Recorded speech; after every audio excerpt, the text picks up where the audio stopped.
Well, this video is going to be about my maintenance, mods, and upgrades I've done since I took the tracks off. I did my last track ride on 17 April, and now I'm getting ready to do some maintenance on my bike, and I ended up doing a few mods and some upgrades.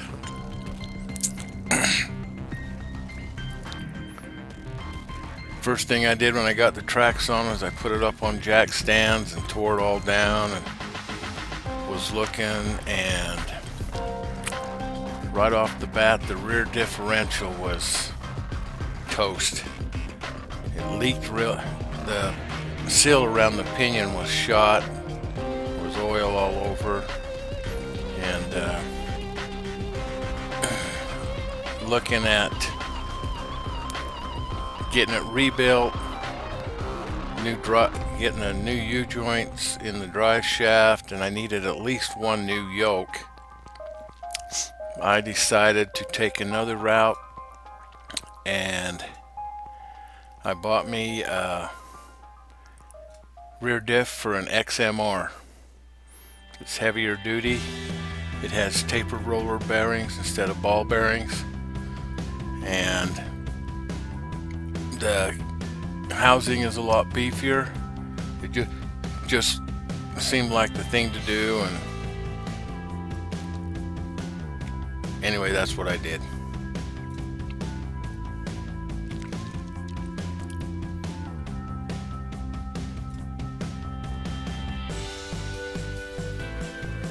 You can see it's got a lot more beef to it. It's longer, so the new drive shaft is a little shorter.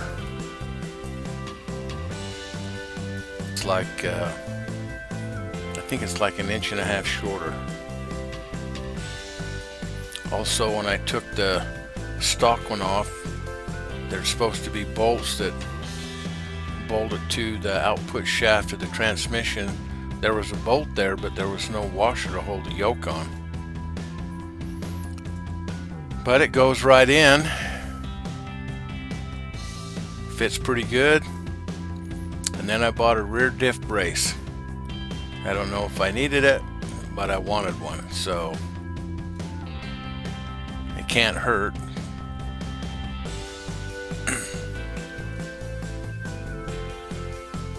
Then, as you can tell in this picture, later on I went out and bought a ATV lift to help save my back. Man, it is nice. It really helps. Getting spoiled now. Then I decided to get some high lifter extended trailing arms. They're 2 inches longer.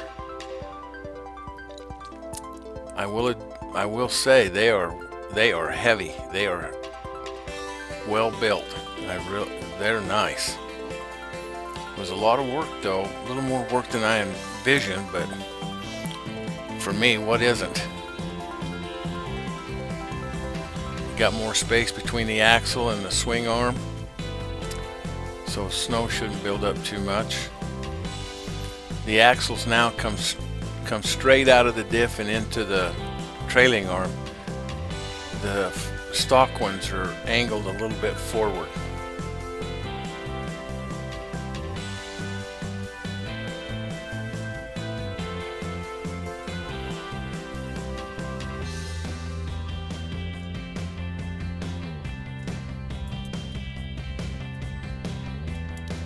They're real nice trailing arms, well built.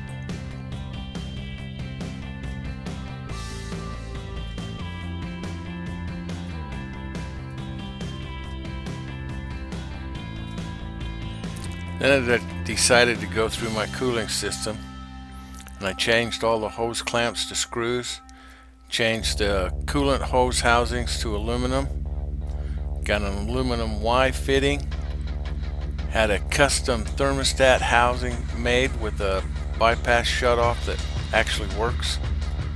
It took me a while, but I found a 1-inch brass T, and then I checked my factory water pump housing, and the lip where the hose is supposed to be to hold the hose on didn't have it, so I got the Boyson water pump kit. Then I had my ECM reflashed, and then I broke a belt at the beginning of my tracking season, and when I was checking, found out the inner clutch cover and the outer clutch cover were cracked on the edge. I already knew that centerpiece was broke, but I didn't know that the case itself was broke, so I had to get new clutch covers. Then I got me a Razorback CVT belt temp gauge set up. It's kind of been interesting to see how warm the belt gets, but it's also been kind of scary. Most of the time I keep the gauge covered up so I don't have to see it. So then I tore the clutches apart, cleaned them up. The QSC Rev X primary, my STM Gen 2 roller secondary. That's a nice clutch, easy to rebuild.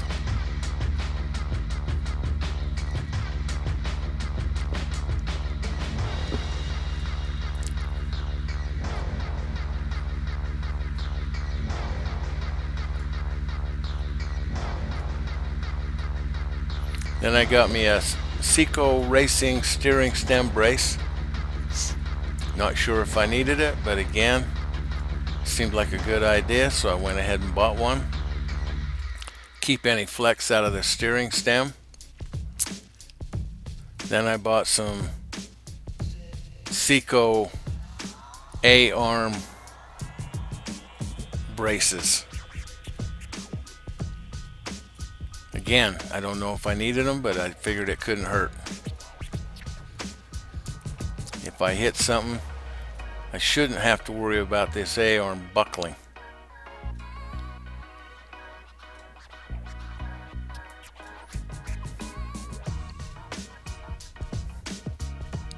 They're well built, easy to put on.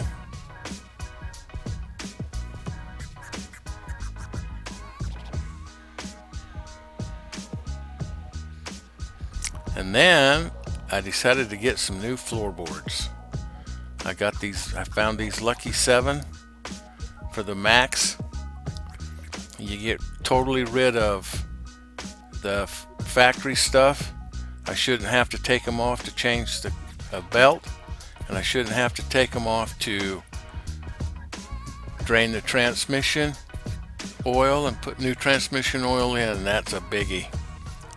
I will say though, they weren't a simple bolt-on. I'm not sure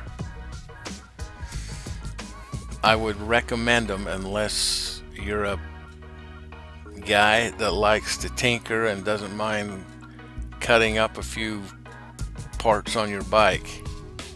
They didn't fit very well. I had to do a lot of custom fitting, and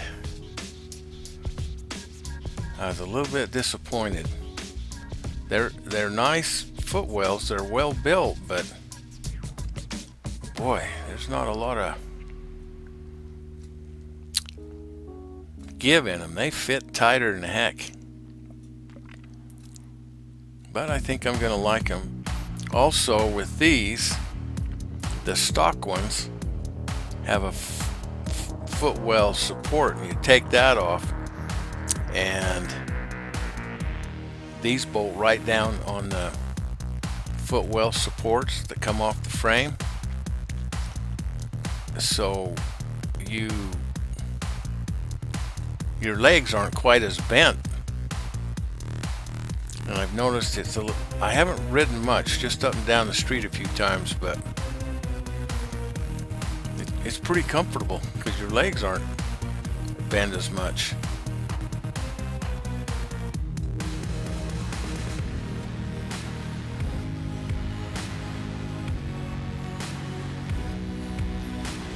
And then the ricochet skid plates are made for the factory footwells, and so they're way too long for these short ones. So I customized them.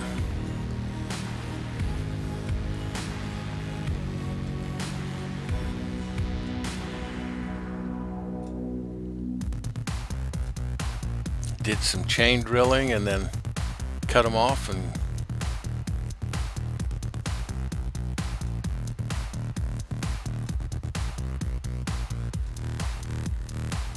made them kind of fit these Lucky 7s.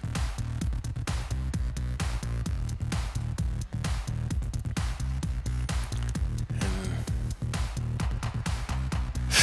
I hope they look good.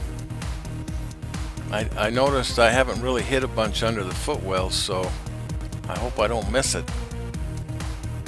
I guess I'll find out.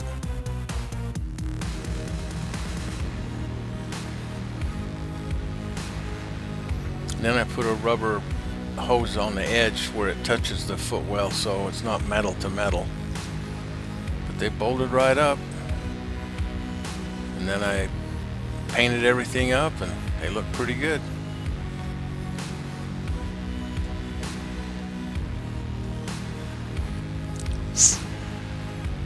But now the bike, you can tell with the footwells, these Lucky 7 footwells that are narrower so you can run larger tires, and the extended trailing arms. My beast looks quite a bit longer.